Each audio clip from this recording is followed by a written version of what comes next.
Hi, and welcome to Overcoming Bad Stuff with Visual Perspective. I'm Lindley Craig, and I'll be your guide through this video presentation. So let's get started. I just wanted to give you a kind of overview about what we're going to be learning in this presentation. So first, we're going to answer the question why. Why are we learning about visual perspective? And next, we're going to learn about what we need to know before I get to the how you do visual perspective. And visual perspective is a really great NLP tool. And as always, at the end of this presentation, I'd really like to know, what did you notice? What did you notice for yourself when you're learning about the visual perspective? Now, one of the things that you need to be able to play along in this session is going to be a resourceful image, or the best image that you can come up with in your mind. So any kind of image that when you think about it, it really makes you feel really good inside. So I'll give you an example. This is my image. This is a Mochi LR27 motor yacht. And this is the image that I have that comes up in my mind when I want to feel really resourceful, because I'm going to own that particular yacht one day. So when I think of that yacht, and I think of standing on that yacht and being on that yacht and cruising through waters on that yacht, I get into an incredibly resourceful state. So that's one of the images that I have in my life that's really cool, and that I can bring up and bring it into color and really feel some really fantastic, compelling, motivational feelings when I think of that particular image. So pause the video if you need to and come up with your own best or most resourceful image that you can think of, because we're going to play with it in a few minutes. So the reason why that we are discovering about visual perspective is because of the fact that sometimes, instead of these resourceful images we just thought of, sometimes what we have in our mind is actually unresourceful images. So we have images that worry us, images that we're trying to avoid, situations that we might have fear about, or maybe it's people that are annoying us or causing us to feel negative feelings. And we have this image of that situation or that person or whatever it is in our mind, and it's causing us to have all of these feelings. Now, here's the interesting thing, though, is sometimes we're actually unaware that the image is actually there. You see, this image in what we call in NLP the internal representation, this internal representation that you have in your mind creates a state of mind, a physiology, as well as our behavior. So when we have these internal representations in our mind, it causes this chain reaction of emotions, of state, of physiology, and of our behavior and our habits that we have. So it's really important for us to understand how to play with these internal representations, because most of the time what it is that we are noticing actually isn't the internal representation, it's the feeling we get about the internal representation.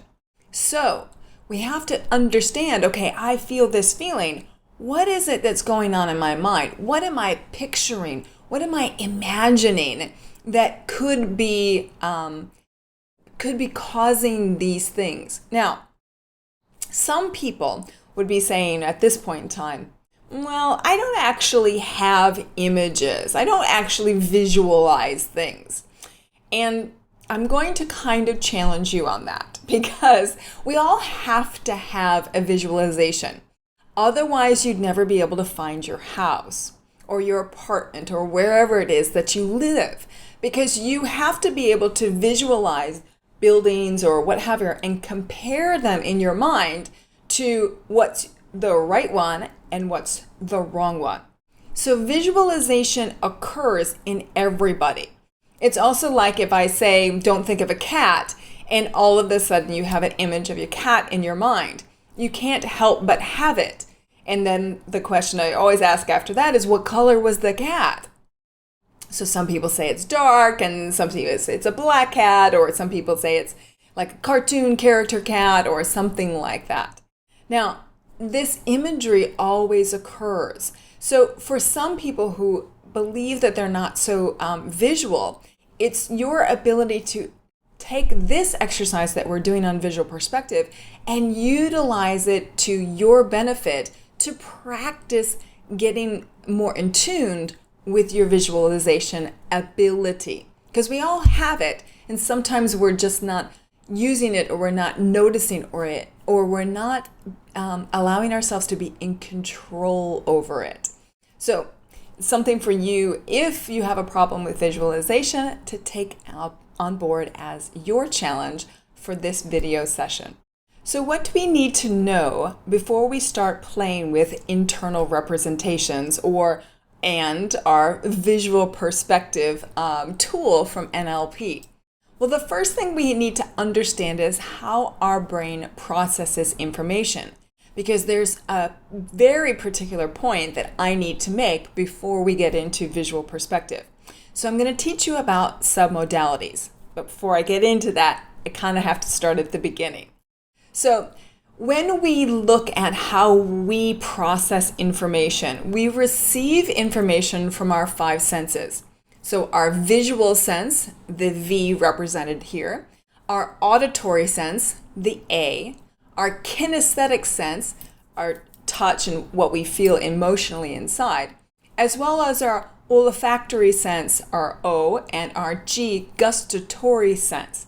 So it's what we hear, what we see, what we hear, what we feel, what we smell, and what we taste. So we take in all of this information from our external world and we bring it into our mind. Now, what our mind does with it is actually delete and distort and generalize information. Now, why does that happen? Because we have 3 billion bits of information going on at any given time, and our brain only has the ability to process a fraction of those bits. So it has to delete and distort and generalize information for it to be able to make sense of everything that's going on. So if you've been in a room before, it will have distorted or generalized that room so that what you're actually paying attention to doesn't actually, it's not actually there. So it's your brain's ability to sort of generalize it out.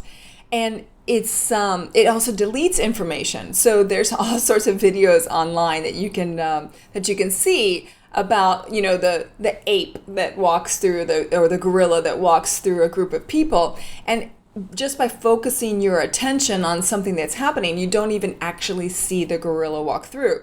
Now here's the thing. That is a deletion. And your brain does it all of the time. So it deletes, distorts, and generalizes information. And what it does after that is it creates an internal representation of the situation or the event or whatever is happening in your life. And then you have this state and behavior after that. So this is our NLP map or model of the world, because what happens is in this process is when we delete and distort and generalize information, it's the way our brain is programmed, you know, neuro-linguistic programming. So our brain is programmed by how it deletes and distorts and generalizes information. And when it does that, it creates what we call in NLP the map of your world. So it creates the map of what you understand reality to actually be. Your reality is based on how your brain is programmed to delete and distort and generalize information. Now, if you didn't know that before, that could be quite interesting for you and quite revolutionary to you at this point in time. But that's not the coolest thing. There's even more about how your brain codes information that I need to tell you about. So the next part that I need to talk to you about is these things called submodalities. So our modalities are our visual, auditory, kinesthetic, olfactory, and gustatory senses. And our submodalities are the quality or the building blocks that we have of those senses.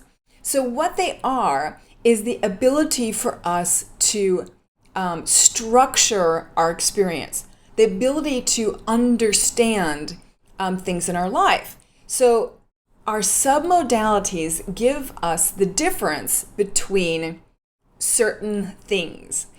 So first, how do you know the difference between something that's real and imagined? How do you know? Well, your brain codes it in a certain way. Real things are coded in one way, and imagined things are coded in another way. And how do you know the difference between what's in the past versus what's in the present? Well, again, your submodalities are coded, and your brain codes information using submodalities, the difference between past and present.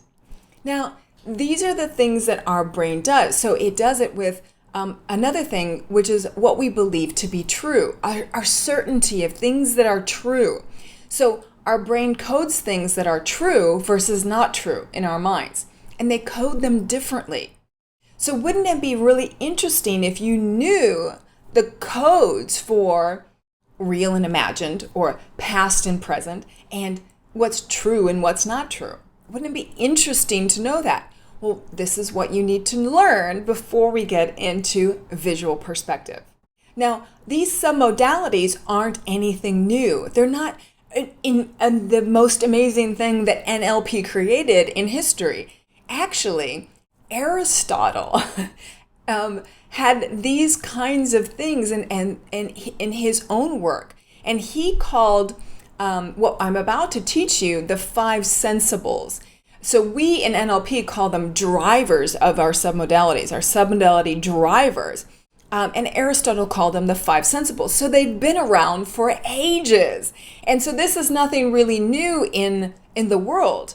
It's just how we explain it in NLP versus, how Aristotle explained it back in, well, whenever he was talking about it.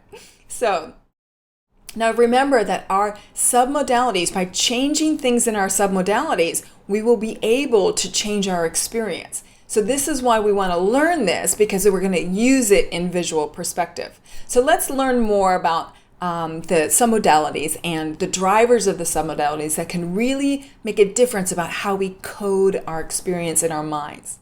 All right, let's look at the first one. The first driver or submodality I want to speak to you about is this one of location. So if you close your eyes and you think of that resourceful image that I was talking to you about before, the most resourceful or the best image that you have. So mine would be the yacht. So if you close your eyes and you think about that particular thing and bring up the emotions of that particular internal representation, where is it in the screen of your mind? Is it in the upper left, upper right, lower left, lower right, or the center of your mind? So go ahead and close your eyes now and remember that resourceful image or the best image that you had. And where is it? And if it's in the center or if it's in the lower right-hand corner or whatever, move it to the upper left-hand corner. Just move the entire image. And then move it to the center and move it to the upper right and move it to the lower left. And you can continue to do this and play with where it is. Now, what you want to do at the end is make it so that it's in the location in the screen of your mind that's best for you, that actually motivates you towards it, okay? So that's the first one, the location of the screen of your mind. Let's look at the next one. So the next submodality driver that we have is distance. So is the image in your mind, is it a far away image or is it a close-up image? So if you, again, close your eyes and bring up that most resourceful image or that best image that you had, your internal representation of whatever it was, for me, the yacht, of course. And is it a far away image or is it something that's really near? And so when you bring that up for yourself, where is it? And if you bring it slightly closer to you, do you feel more appealed into it?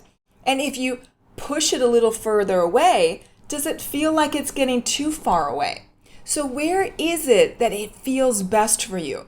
And just by playing with the distance away from you, whether it's far or near, and the continuum of that will allow you to be able to create a better feeling for that particular internal representation that you have.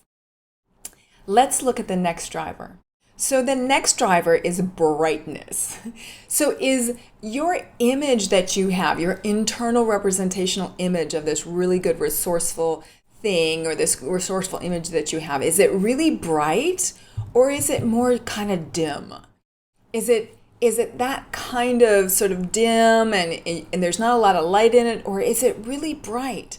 So these are the kinds of things, if you close your eyes and you bring up that internal representation. So for me, it's the yacht, and I can bring up the picture of the yacht and that internal representation of the yacht, and I can make the image really bright. I can make the blue of the water really bright and the blue of the boat really bright, and everything's shining and the sun shining, and it's really bright and attractive to me. So that makes the image even more something that I want even more, that if I make it brighter. And obviously, if you make it too bright, it's like, oh no, that's too much.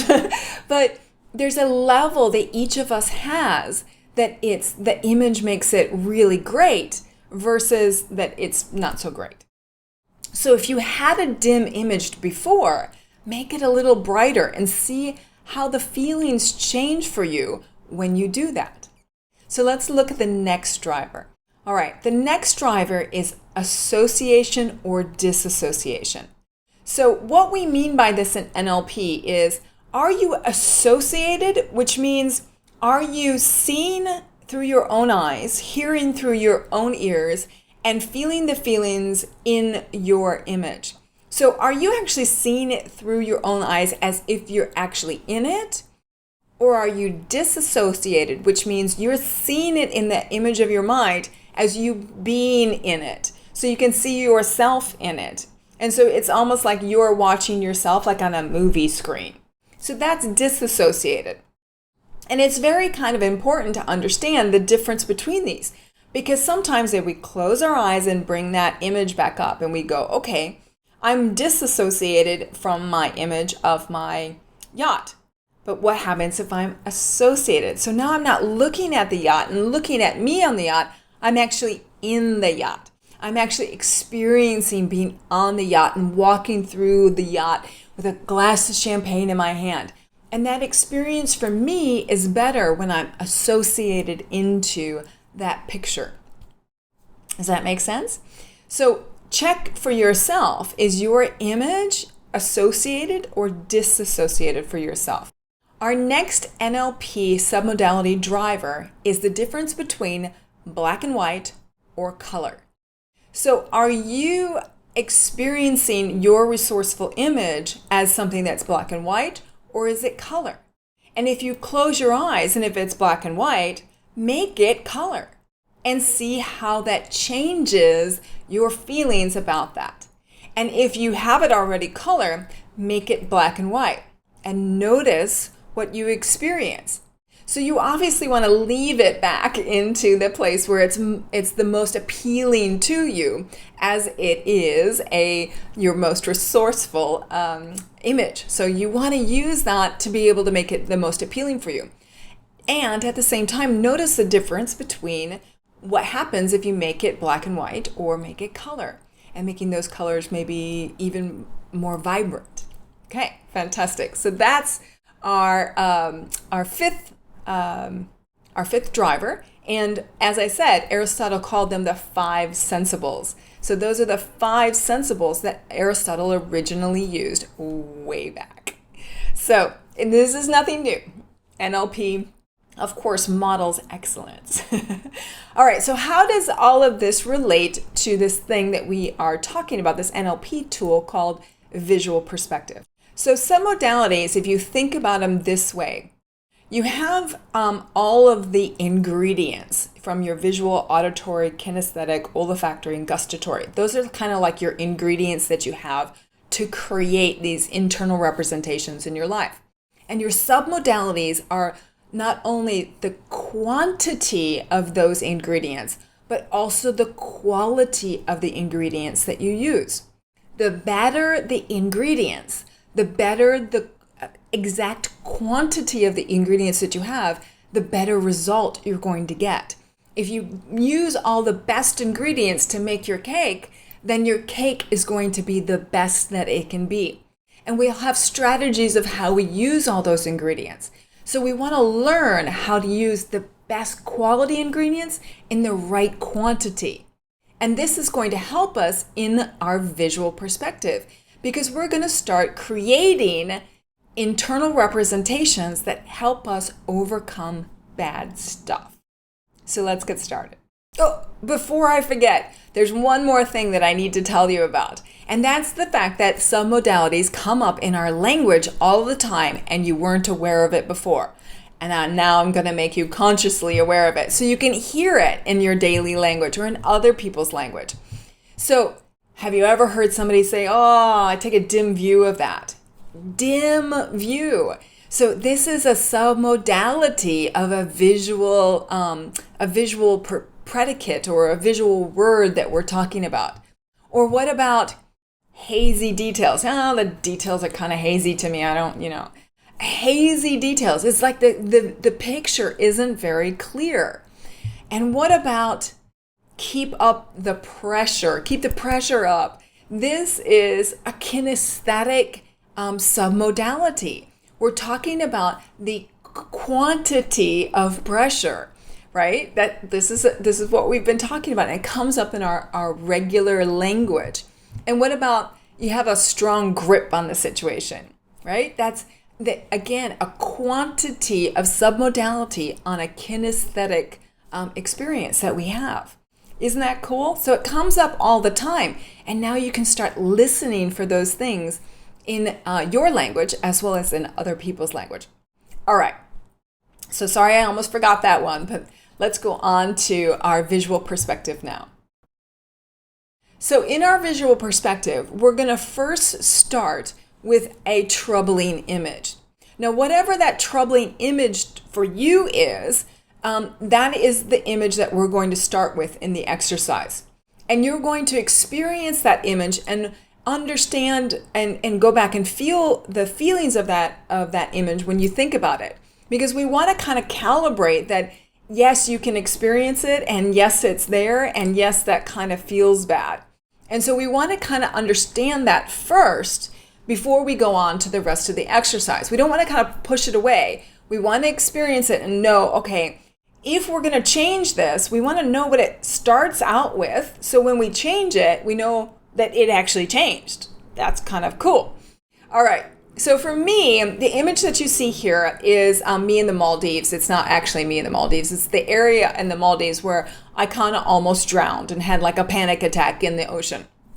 So it's really, for me, like a really negative, it brings back some really negative emotions for me. And so that's the image that I chose to use.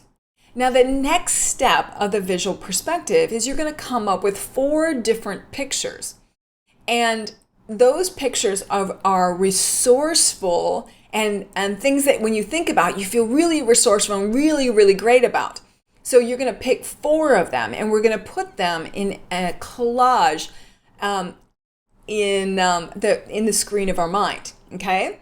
Now, so once you do this, basically what you're going to do is you're going to start with the upper left-hand corner.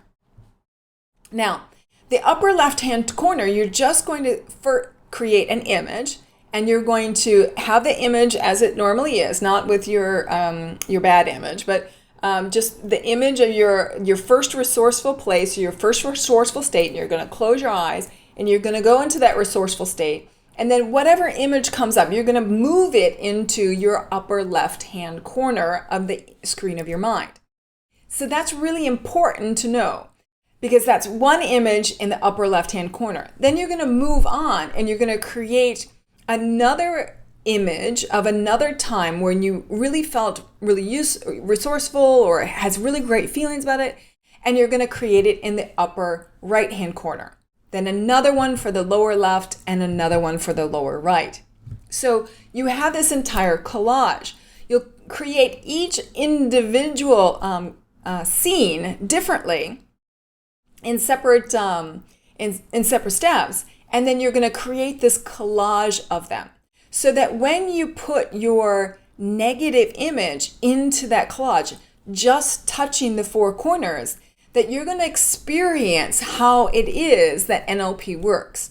Because you're going to feel that instantaneously your feelings of that negative image will either change to complete neutrality, like there's no feeling whatsoever, it's like completely neutral, or you're going to actually feel good. And it might even be hard for you to get the image back. So when I was doing this in an actual practice session, I couldn't even remember what my image was of that negative thing. I couldn't even remember it. I was like, wait, what was I working on? And so my brain sort of lost it when it created this other collage. And when I put it back, or the negative image, when I finally found it, and I put the negative image into this collage, it was so small and so tiny. My brain naturally made it there that way. It didn't have any effect on me whatsoever. And even now, thinking of it and thinking of the exercise that I did in that particular practice session, I don't have any feelings of that particular negative emotion or that particular negative situation and event at all. There's nothing there, completely neutral. It's not that I'm excited about it. It's not that I can still think of it and still create the image, but it doesn't bring the anxiety. It doesn't bring the fear back when I think of that image. And that's incredibly powerful to be able to control your emotions that way, just by changing the pictures that we have in our mind. Pretty cool, huh? All right, so I went through that quite quickly. What I want you to do now is there is the full form, the instructions of how to do visual perspective in the PDF below. And you can go ahead and download that and either guide yourself through it or have somebody else guide you through it. All of the things that you need to say to yourself or somebody else can say to you is all there for you to practice. And someone asked me in the practice session, what's a really good way for us to be able to do it ourselves? And I said, record it. So record the script for yourself and then listen to it. And it allows you to create this entire thing over and over and over again for all sorts of different situations. All right, so that is all for visual perspective. Now again, at the end of all of our sessions, I'm going to ask you, what did you notice? So what did you notice during this? First, of course, you have to go out and practice it first. and then ask yourself, what did you notice? What did you notice about even changing your resourceful image into different places, far and near, black and white, associated, disassociated, bright or dim? What happened for you when you were changing all of that around? And what do you notice now about your life and how you're going to lead your life differently from here on out, having this information about the submodalities of your life? So submodalities, remember, these are the things that are inside your head, naturally already there, how your brain codes information, and changing them changes your entire experience. All right, so thank you so much for coming and listening to the video session on overcoming bad stuff with visual perspective. I'm Lindley Craig, and I'll see you in the next video.